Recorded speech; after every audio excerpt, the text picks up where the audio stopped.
Are the Arabs privileged people because Arabic is the language of the Quran? Why wasn't a book revealed to other nations in another language? That's beautiful. You want me to do that one too? That's beautiful. No, that's a beautiful question. So beautiful, man.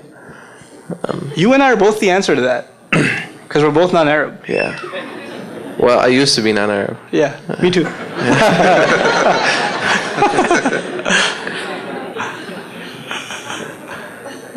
The Quran came and honored Arabic. It honored Arabic. And the Arabs were only honored because they were the people of Quran. So Quran gave the Arabs honor, right? And if you want that honor, then it's not based on race or color of skin or what geographical location you come from. You know what it comes from? Knowledge of the language of revelation. So nothing is lost in translation. Muslims went all over the world, and the works of scholarship that were produced in India or in Turkey or in parts of Europe or in Africa were entirely in Arabic, up until very recent times. All of the works of the non-Muslim scholars were entirely in Arabic. Islam gave honor to all nations and said the most noble among you are the ones who are the most pious. And it didn't give superiority even to the Arab over the non-Arab, and so thus this according to the words of the Messenger himself. The Messenger himself, make sure you understand your superiority is not because you're Arab. You're not. No Arab is superior to a non-Arab, no white to a black, no black to a red, and all of that. The Messenger made it clear in his final address. Sallallahu Alaihi Wasallam. But the honor, if you want to be honored, it is how connected you are to this Quran. And it became the universal language. It's, like how we say ESL, right? Or even, Spanish is a second language, French is a second language. The Muslims, wherever they went, they didn't eliminate the local language, but they always added Arabic as the second language. And now you're, and even if you don't know Arabic, by the way, you're equal. Actually, one last proof of that.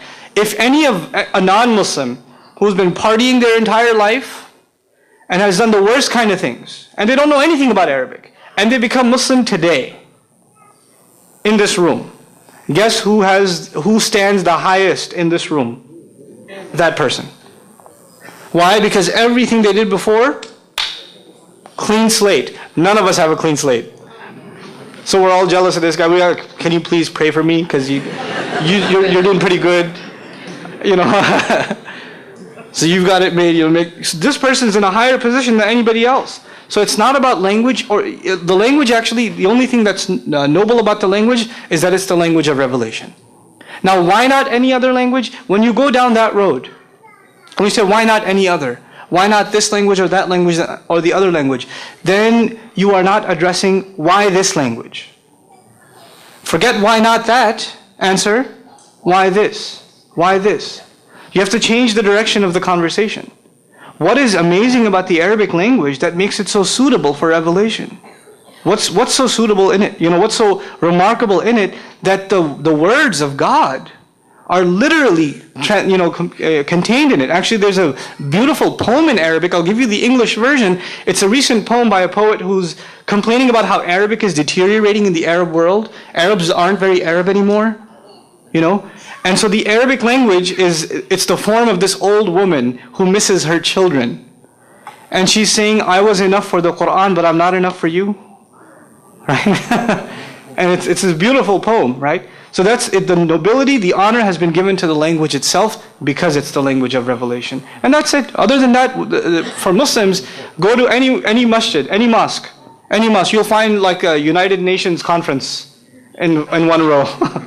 People from every country, every background standing in one row, no matter who comes from where. It doesn't matter. And who's leading and who's not leading, doesn't matter. None of that's relevant to us. And actually the answer to that question, why Arabic, is what led most non-Arab grammarian scholars and linguists actually, who were non-Arab, their attempt to understand the Quran and the beauty of the Arabic language, because they appreciated it more than those who spoke the language, was actually what got us Nahu, Sarf, morphology, and all the beautiful aspects, balagha, and other things of the Arabic language were discovered and classified by those scholars, most of whom were originally non-Arab, So that's